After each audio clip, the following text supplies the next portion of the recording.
Hey, thanks to everyone for being here. This is one of those moments that I think as it's occurring, we don't really appreciate the significance of it. Appreciate the media being here and appreciate all of our friends being here.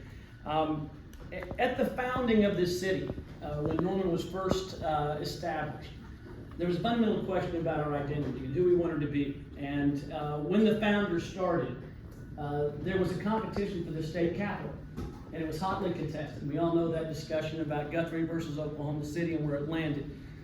The city of Norman knew that having and housing the research university had a special effect.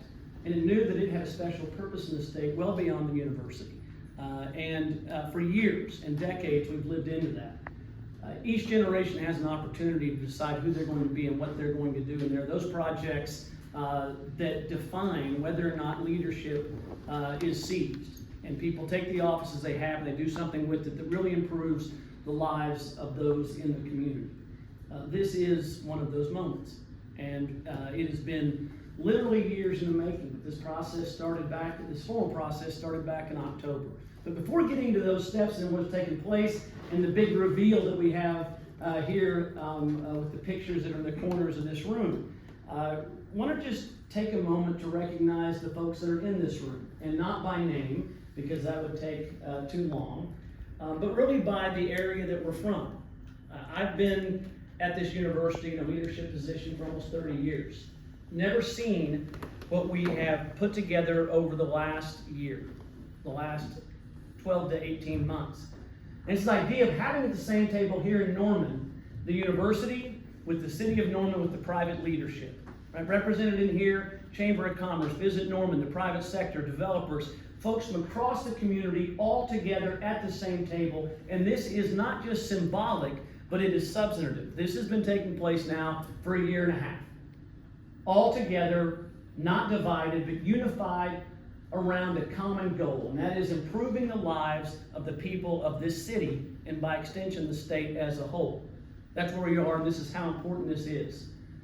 Formally, this process of trying to establish this entertainment district to bring to our state this jewel, it's a process. The city has a process in place that works with state statute to establish these TIF districts. And it is thorough, and it is detailed, and a lot of diligence goes into it, and that's why it takes so long. We are at about the 7-month mark so far. The City Council established a statutory TIF committee that was put in place. It was brought into life by the mayor with the help of the City Council, and that group came together, did an incredible amount of work. All the people in this room worked together to determine the facts and circumstances around what would occur if this entertainment district was put together and if the TIF district was established. All of that came to the statutory TIF committee, the body put together on behalf of the citizens of our city to examine it. And that took place.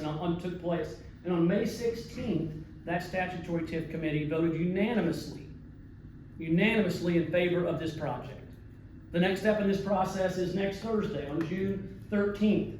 The Planning Commission will take this up.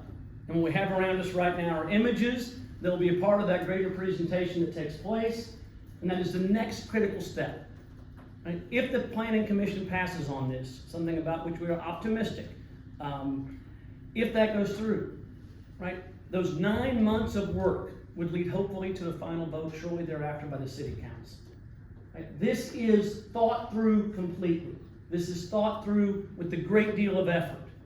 Right? We look at the impact this would have. It is stunning in what it will do. We'll add 5,000 new jobs to the city of Norman, 3,000 new housing options.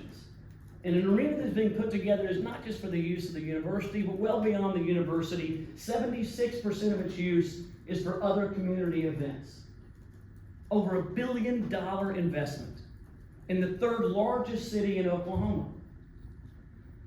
In just a few days, we're going to move to the Southeastern Conference. A historic move. There are so many things converging right now. This is what progress looks like. This is what being a unified city looking out for the interest of all others looks like. This could not be a more exciting opportunity. And yes, there's some that get anxious over this, right? There's some that don't like change. There's some that fear opportunity. I understand that. But I think what you see right here are people fully committed collectively towards this. I think what we've seen in the unanimous vote of the Statutory TIF Committee is that the diligence has been done.